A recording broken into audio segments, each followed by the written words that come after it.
通勤通学中の皆様おはようございます。福田の世界時事ニュースの時間です。さあ本日はですね、スーパーガールからの話題になります。現在日本でも絶賛公開中となっております DCU 最新映画スーパーガールですが、初週末の興行収入が出てみますと、あれだけ下方修正が重ねられていた興行収入予測をさらに下回るという結果になってしまいました。でこれにより DCU の先行きを危ぶむ声がかなり出てきているというような状態になっておりますので、本日は一体何が起きているのか詳しく見ていきたいと思います。この番組は海外のホットな時事ニュースをお届けします。通勤通学のともにちょうどいいチャンネルとなっていますので、ぜひチャンネル登録お願いします。さあ、それでは本題です。こちらね、原作の方が見えておりますが、ついにスーパーガール公開になりました。これ日米同時公開ということでね、日本の方もたくさんの方がご覧になったんじゃないかなと思いますが、皆さん行かれましたか？見ましたか？福田ね、初日行きましたよ。ということで、このね、初週末の興行収入というのが出てきたんですが、まあ、これがですね、あれだけ下方修正されていた興行収入予測をさらに下回るという、かなり悲惨な結果となってしまいました。今回はね、この詳細見ていきますが、これについてはね、プクタもいろいろなね、思いがありまして、言いたいこともたくさんあるんですが、多くの方が指摘している点、これね、とにかく脚本に尽きるんですね。もう本当にここなんですよ。で、現在ですね、この映画版の脚本家が、この原作を誤読していたということが発覚しています。その上で、あることをやろうとしていたわけですね。で、その結果、いろいろなところに齟齬が出てしまうということになってしまったんだろうなと、プクタは思っておりますが、現在これに関してはね、海外でも様々な議論がされておりますので、番組の後半ではね、この脚本がなんでこういうことになったのか、このあたりを中心にお話しできればなと思っております。ただ、そこに関しましてはですね、どうしても結末の話になりますので、ネタバレになります。なので、この動画はネタバレに突入する際は、ちゃんと警告いたしますんでね、そこまではまだご覧になっていないという方も安心してご覧になっていただけますので、そこまではね、ぜひご覧になってみてください。スーパーガールはオープニング興行収入3800万ドルでヘッドウィンズに直面。一方、トイストーリー5は7000万ドルで首位を維持。ということで早速ですが、こちらですね、ヘッドウィンズとあります。こちらが本日のキーワードになります。Headwind。自分が進んでいる方向とは反対方向から吹いてくる風。ということでね、こちらのヘッドウィンドというのは逆風、向かい風という意味になります。つまり、頭方面から吹いてくる風ですね。これが逆風という意味になるわけです。で、今回の見出しではね、こちらが比喩的に使われているという意味ですね。日本語でも全く同じ使い方しますよね。逆風というと単純にね、自分の進行方向とは逆側から吹いてくる風のことを言ってるわけじゃないでしょ。自分に対して良くない状況というのが発生しているとか、そういった比喩的な意味で使われると思うんですが、英語でもこれね、全く同じです。いわゆる日本語で言うところの逆風という形で、これね、めちゃくちゃよく使われます。先ほどのようなね、見出しでもよく出てきますし、ニュースでもね、頻繁に出てきますので、こちらぜひ覚えておいてください。ちなみに、追い風。これはね、tailwind と言います。つまり、尻尾の方向、背中側から吹いてくる風ですね。これで追い風という意味になります。で、なんでヘッドとテイルなんだっていう話なんですが、人間には尻尾生えてないでしょ。これね、乗り物をイメージすると分かりやすいと思います。つまり、乗り物の前方、ヘッド、そして後方、テイル。日本語でも尾翼って言ったりするでしょ。ここから来ているというわけですね。ということでこちらは、スーパーガールはオープニング興行収入3800万ドルで逆風に直面。一方、トイストーリー5は7000万ドルで首位を維持。公開前、ワーナーのスーパーガールはオープニング興行収入約5000万ドルを見込んでいたが、週末にかけてその期待はやや下方修正された。ミリオールコック主演、クレイグ・ギレスピー監督によるこのスーパーヒーロー映画は、DC スタジオ共同代表のジェームス・ガンとピーター・サフランが計画する新たな DC ユニバースの劇場作品第2弾であり、世界興行収入6億1800万ドルを記録したスーパーマンから1年後に公開された。観客によるシネマスコアでは、スーパーガールは B- の評価を受けた一方、スーパーマンは A- だった。ちょっとこのシネマスコアに関しては後ほど見ますね。このスーパーガールというのは、その興行収入予測がね、どんどん下方修正されていったんですね。で、最新版では、上限でね、5000万ドル。つまり4000万ドルから5000万ドルのレンジなんじゃないか。このように予測されていたんですが、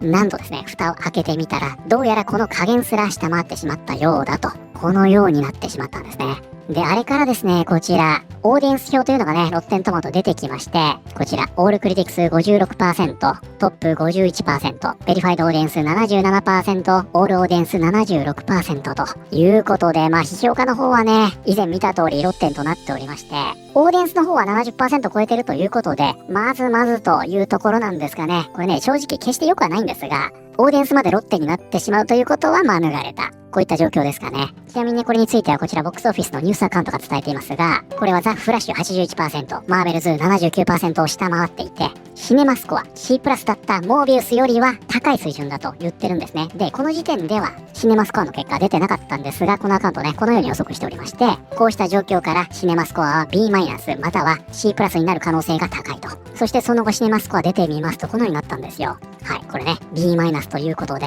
先ほどね、B マイナスから C プラスになるんじゃないかと予測されておりましたが、これね、的中いたしまして、B マイナスになりました。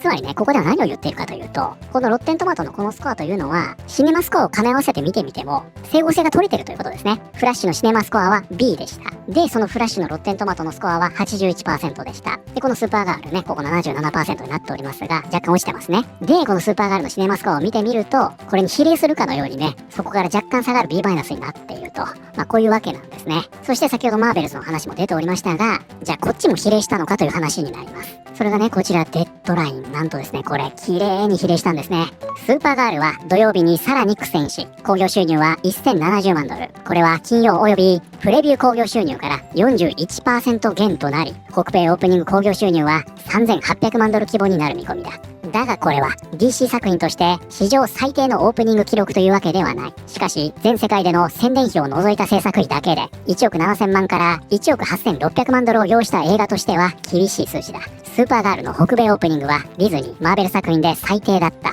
マーベルズを下回っており、 DC の大失敗作とされたジョーカー・フォリアドゥの3760万ドルに恐ろしいほど近い。世界のオープニング興行収入も6800万ドルと極めて低い結果となった。ということで、ロッテントマトのスコアね、マーベルズよりも低いという結果になりました。すると興行収入もマーベルズを下回ってしまったと。なので、ここだけを見ますとね、オーディエンス表、決して悪くないんじゃないのと思われる方もいらっしゃるかもしれませんが、本来であればこれね、80%、90% と跳ねて、興行収入がドカーンと伸びるという状況が切望されていた。が、実際はですね、こちら割とね、控えめな数字となってしまっていて、興行収入もそれに比例してしまったと。そういったわけなんですね。ということで、こちらがね、このスーパーガールの興行収入になりますが、これまだね、収録時点で月曜なんで、概算なんですね。で、正式に結果が出ますと、ここね、端数が乗ってくると思いますが、これね、ぴったりになってるのは、これが原因です。ほぼね、これで変わらないと思いますけどね、正式な数字が出れば、ここに端数が乗ってくると思っといてください。ドメスティック国内が3800万ドル、インターナショナル海外が3000万ドル、ワールドワイドですね、その合計が6800万ドルと。で、再度ね、こちら見ていきますが、現在ね、このバジェット更新されておりまして、1億7000万ドルから1億8600万ドルと、このレンジというわけですね。で、このスーパーガールね、莫大な広告費をかけていると言われていたりもするんですが、おおよそブレイクイーブン、損益分岐点ですね、5億ドル前後と見ていいんじゃないでしょうか。場合によっては5億5000万ドルとかいくかもしれませんね。で、そこを考えますと、初週末を終えて6800万ドルというのは、いかに深刻な状況かということですよね。で、現在メディアもすでにね、このスーパーガール、失敗というように報じられ始めておりまして、ここね、フロップス言ってますね。スーパーガールが興行的に失敗。オープニング興行収入はジョーカー2と同水準に。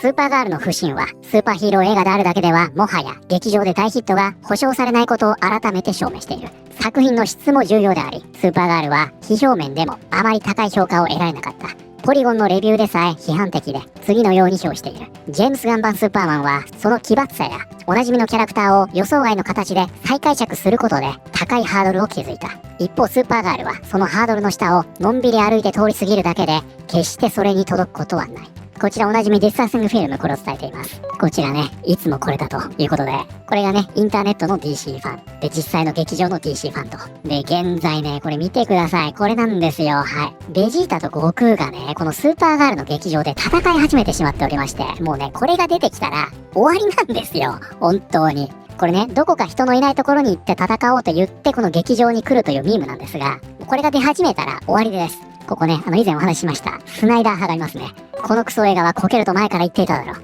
今度こそ新しいワーナーのオーナーたちがこの結果をきちんと考慮してくれることを願うよ。ガンのファンは多数派じゃない。多数派は俺たち。世界中にいるスナイダーバースのファンなんだ。だからやるべきことは一つだけだ。今こそその時だ。ねえ皆さん、これがスナイダー派です。実際こういった人たちがいるんですね。全体的にいい映画だったミリオール国はスーパーガールを見事に演じきっていたし、この映画が彼女とスーパーマンの違いを強調していた点も気に入った。もう今回はほんとここでしたよね。スーパーガールはスーパーマンとは違うと。こういったお話でしたので、今はパンデミックの真っ最中です。DC 映画でバットマンやスーパーマン以外の作品に一般観客がなぜ足を運ばないのか、本気で議論する必要がある。だんだん腹が立ってきた。ね、DC ファンどこ行っちゃったんだと。この映画は実際かなり良かった。今の時代は本当に嫌になる。自分で体験しようとせず、見知らぬ誰かの意見をそのまま受け入れて、作品について何も知らないまま完全に同意してしまう人が多いからだ。悲しい時代だよ。ジェームズ・ガンのおかげでもう二度とスーパーガールの映画は作られないだろう。というような形でこの引用欄でもですね、この失敗はね、当然だという人たちと、このスーパーガールすごくいい映画なのになんでみんな劇場に行かないのと、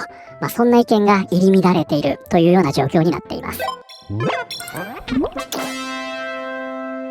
で、現在ですね、ネット上では視聴家もオーディエンスも含めてね、この脚本についてこれどうなんだと、様々な意見というのが交わされているんですね。こちらもそうです。スーパーガールのショッキングなエンディングと、こちらでもそうですね、スーパーガールのエンディングを解説。で、このスーパーガールというのはですね、実はこの映画の脚本家が原作のエンディングを誤読していた、誤って解釈していたというのがすでに発覚しています。つまり、その誤解から発生してできたのが、今回の DCU のスーパーガールなんですよ。これすごい話でしょ？なのでちょっとここからはね、少し脚本について踏み込んだお話をしたいと思います。で、まずね、プクタの雑感、これネタバレなしでお伝えしておきますと、脚本でやろうとしてることはすごく面白いのに、それができてないんですよ。だから今回ね、これを見たときに、このスーパーガール、非常に賛否両論となっているんですが、賛否が分かれる理由、すごくよく分かりました。で、プクタはね、この状況を割と俯瞰して見ているので、これがね、すごく好きだっていう人の気持ちもよく分かるし、全然ダメだったっていう人たちの気持ちも分かるんですね。だって脚本がそういう風になってるから。やろうとしてることはすっごく面白いのに、それができていないな。これがプクタの感想です。でね、このスーパーガール、日本でもたくさんの国評を耳にしたかもしれませんが、我らが親善大使レイチェル・ゼグラーさん主演、ディズニー実写版白雪姫と並べて語るような作品ではありません。そういった類の救いようのない打作ではありませんので、もしね、もともと見に行こうかなと思っていた人は、躊躇する必要ないと思いますよ。ぜひね、自分の目でご覧になってください。それを見た上でね、今たくさん出ている他の方の意見を聞けるっていうのも今だけじゃないですか。今たくさん出てるんで、さんもひもね、ぜひね、ご覧になってください。でね、こちらね、スクリーンオンラインさんでまとめてくれているんですが、これですよ、皆さん。これ、なんとですね、現在入場者特典といたしまして、今回のスーパーガールの原作となりました、スーパーガールウーマンオブトゥモローというコミックがあるんですが、この第1話、もらえます。すごくないですか？これコミックもらえるんですよ。で、ちなみにね、これ、IMAX 以外の劇場で見た方専用です。IMAX で見た方は、こちらですね。ポスターになるということなんですが、いや、ぜひね、今回の、このコミックはね、もらっておくといいんじゃないかなと思いますよ。これ売店で買えるわけじゃないので、劇場入るときに配布されるんですね。向こうのコミックってね、冊子みたいになっておりまして、スーパーのね、レジ横とかでよく売ってるんですけど、これね、この仕様も全部再現してるんですね。なくなり次第終了ということですから、もう早めにね、劇場に行ってください。ということで、じゃあね、今回の脚本家が、この原作をどのように誤読していたのか。で、その結果、映画のその他の部分に、どのような影響を与えてしまっているのか、このあたりをお話ししたいと思います。ということで、ここからね、ネタバレとなりますので、もしまだご覧になっていないよ、そしてこれから見る予定があるよという方は、ここでご視聴をやめて、見た後にね、戻ってきていただけたらと思います。では、行きますよ。ここからネタバレしますからね。今回のスーパーガールの原作はこちら、スーパーガールウーマンオブトゥモローです。これね、こちらになるんですが、2021年6月から連載が開始された全8話のミニシリーズです。で、このコミックね、非常に面白い作りになっておりまして、まさにね、こちらにあるんですが、このね、黄色い部分のテキストあるでしょ？ここ。これがね、実は、ルーシーの回顧録になってるんですね。ルーシーが大人になった後に書き上げた本の中の出来事としてこれが語られているんです。で、このね、白い吹き出しの部分あるでしょ？で、おそらくこれが実際に起きたことなんですよ。なので、時にね、ルーシーが書いてることと、この吹き出しで言ってる部分、そして絵で起きてる部分、合ってなかったりするんですよ。そこがこのコミックの面白い部分でもあるんですが、こういった構成になっています。で、この原作からですね、映画のエンディング、大きく改変されておりまして、これがね、まさにエンディングの部分になるんですが、このスーパーガールはね、クレムへの怒りが収まらず、殺そうとするんですね。なんですが、これまでスーパーガールに復讐というのは何も生まないと言い聞かせられてきたルーシーは、その考えが変わっていましたので、ここで逆にスーパーガールを説得すると。すると、こっからですね、なんと、300年の時が経ちまして、こちらですね、ルーシーね、おばあちゃんになってます。この二人結局、クレムは殺しておりませんで、ファントムゾーン送りにしていたんですね。これね、300年の刑でした。ここで、このクレム、景気を終えて出てくることになるんですが、これね、おじいちゃんいるでしょ。ファントムゾーンでなんで年を取ってるんだと。この辺ね、いい加減だったんじゃないかと。そんなことも言われてるようですね。なぜかですね、年を終えたクレムが出てきます。すると、ここでね、許してください、許してくださいと。どうやら反省してるようなんですね。そしてね、ここに行きますと、このルーシー、自分の杖でですね、クレムぶん殴るんですね。最後に一発ぐらい殴らせてくれということでしょう。ここでね、このクレムを置いて、ルーシーもスーパーガールも立ち去っていくと。そしてね、ここでも黄色いテキストありますね。ここにありますが、ここではね、何を言ってるかというと、ここの部分をルーシーがね、どのように本に記していたのか、これが書かれていまして、スーパーガールが彼の胸に剣を突き刺して殺したと。このようなお話として書き換えられていたという話なんです。つまりこのように書くことによって自分の中の復讐心といいますか、悔しさ、こういったものをルーシーは消化したということなんですね。なんですが、ここで問題となったのはですね、この描写なんですよ。ここでクレム殴られるでしょ。で、倒れます。で、ここで頭を押さえてるんですね。つまり生きてるんですよ、ここまでは。なんですが、この最後ですね、ぐったりとしていたため、ここですね。この時に、クレム死亡説というのが立ち上がります。そうするとね、一点この話というのは、ひどい話になっちゃうんですよ。つまり300年の刑を経てね、そしてそこから出てきて許しを請うてる老人を、殴り殺した上にそれをスーパーガールが黙認していたという話になってしまうんですね。なので、この時にスーパーガールファン、一部ではあるんですが、激起こしていたわけです。つまり、ルーシーのこれまでの成長も、スーパーガールの性格設定も、全てが台無しになるというひどい話になってしまうんですね。すると、この問題はですね、2024年に解決することになります。こちらね、トム・キングが、これ原作者ですが、この件について言及するんですね。この中で彼は何を言っているかというと、クレムは生きていますと。つまりはあのコミックというのは本当ね、額面通り受け取ればよかったんですね。あれは最後ね、一発殴っただけで、クレムは殺していませんと。このように、この騒動というのは決着したわけです。なんですが、こちらね、バラエティ誌になります。こちらにおります、今回の脚本家ですね。アナ・ノゲイラと言いますが、ここでね、こんなことを言うんですよ。原作のコミックは、最終的にルーシーが彼を殺して終わるのですが、それは遥か遠い未来の出来事です。ということで、こちらのノゲイラさん、クレム、死亡派の人だったんですね。つまりこの人ですね、DC 公式側の脚本を書いているにもかかわらず、原作を誤読していたということになってしまう。なので、それだけね、クレムというのをしっかり悪いものとして描かなきゃいけない。だからあれ唐突に女の子たちを誘拐していたっていう話が出てくるんですね。あれ実際ね、この記事の中で本人が言ってるんですよ。あんなのは原作になかったんだけど、脚本の都合上入れました。言ってるんですね。で、その感じであの要素を入れてるもんだから皆さんお気づきになりました。これ前半とね、全く整合性取れてないでしょ。ルーシーの一家がね、クレムたちに襲われるシーンがある。あそこでこのクレム、棒立ちで丸腰のルーシーに気づいてましたよね。あれだけ兄貴が派手にやってるんだから、見えてなかったことなんてないでしょ。なんで誘拐しなかったんですか？後付けの設定だったんじゃないんですかって勘ぐってしまいますよね。これ以外にもですね、もう当然この兄貴の件もそうです。緑の太陽の件もそうです。もう言いたいこといっぱいあるんですが、ちょっとね、これ全部言ってると、キリがないので、ちょっとこの辺にしておきますね。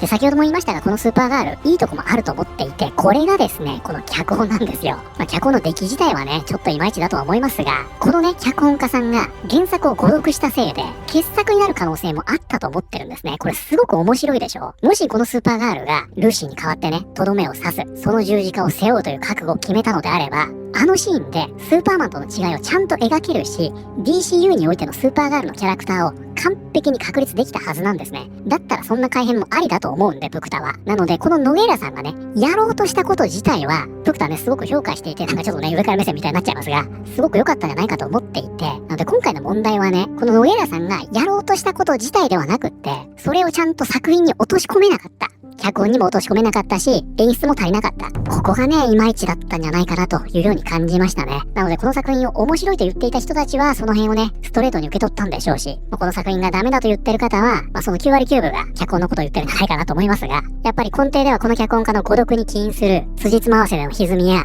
シーンや設定の追加、これが原因になっている可能性が高いんじゃないかなと、このようにプクターは考えています。このね、アナ・ノゲイラさん、すでにワンダーウーマンの脚本家に抜擢されているということで、ジェームズ・ガンにはね、もうそもそも脚本には力を入れる、手を抜かないと公言してるわけですから、もう一度ね、そのクオリティチェックには力を入れてもらいたいなと、個人的には思っています。